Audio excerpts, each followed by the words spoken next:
తెలంగాణకి భారీ వర్ష సూచన. రానున్న 4 రోజుల్లో భారీగా కురవనున్న వర్షాలు. అయితే ముందుగానే వాతావరణ శాఖ కొన్ని జిల్లాలని అలర్ట్ చేసిందని చెప్పవచ్చు. అందులో కొన్ని జిల్లాలకు మాత్రం రెడ్ అలర్ట్‌నిచ్చింది.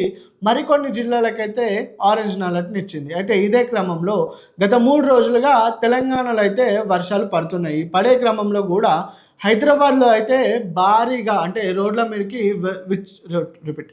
రోడ్ల మీదకి విచ్చలవిడిగా వాన నీరు అనేది చేరడంతో తీవ్ర ఇబ్బందులు పడుతున్నారు హైదరాబాద్ వాసులు. అయితే ఇదే క్రమంలో ఈ వర్షం రావడంతో పాటు భారీగా ట్రాఫిక్ జామ్ అయితే గంటల తరబడి ట్రాఫిక్ని క్లియర్ చేయలేని పరిస్థితి. అయితే ఇదే క్రమంలో గతంలో కూడా ముంబై, మహారాష్ట్ర, కర్ణాటకలో పడిన వర్షాల పుణ్యమాని గోదావరి నది ఉధృతంగా ప్రవహిస్తుంది. ఈ ఉధృతంగా ప్రవహించే క్రమంలో కూడా భద్రాద్రి, కొత్తగూడెంలో కూడా భారీగా వరద నీరు చేరాయని చెప్పుకోవచ్చు. అయితే ఏదైతే ఈ వర్షం భారీగా కురవడం వల్ల గోదావరి ఉగ్రరూపం దాల్చిందని చెప్పుకోవచ్చు. అదే క్రమంలో కాళేశ్వరం ప్రాజెక్టు, ప్రాణహిత, సీతారాం ప్రాజెక్టులు కూడా భారీ నిండు కుండలా కనిపించడం మనం చూస్తూనే ఉన్నాం.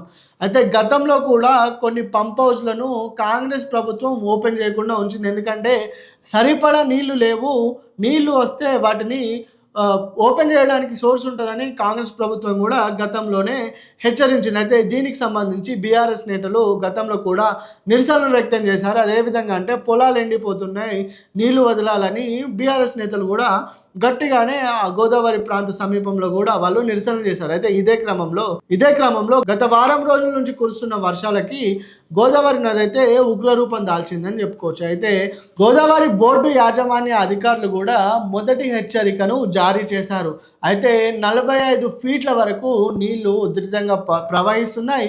రానున్న 24 గంటల్లో కూడా వరద ప్రవాహం పెరిగే అవకాశాలు ఎక్కువ ఉన్నాయని అధికారులు అయితే ముందుగానే హెచ్చరించారు. అదే క్రమంలో గోదావరి సమీప ప్రాంతంలో ఉండే గ్రామాలకు కూడా వాళ్ళు ముందుగానే హెచ్చరించారు.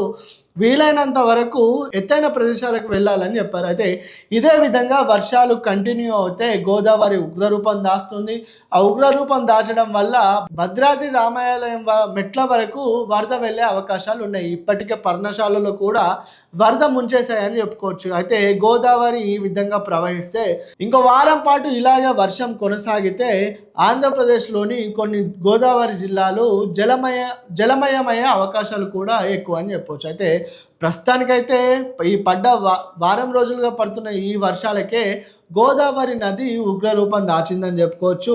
అదేవిధంగా మహారాష్ట్రలో పడిన భారీ వర్షాల కారణంగా అక్కడున్న ఉపనదుల నుండి గోదావరికి భారీగా వరద చేరడంతో పాటు గోదావరి అయితే ఉగ్రరూపం దాల్చిందని చెప్పుకోవచ్చు. మరి చూడాలి, వాతావరణ శాఖ హెచ్చరిస్తుంది, అటు గోదావరి బోర్డు శాఖ వాళ్ళు కూడా ముందుగానే హెచ్చరిస్తున్నారు.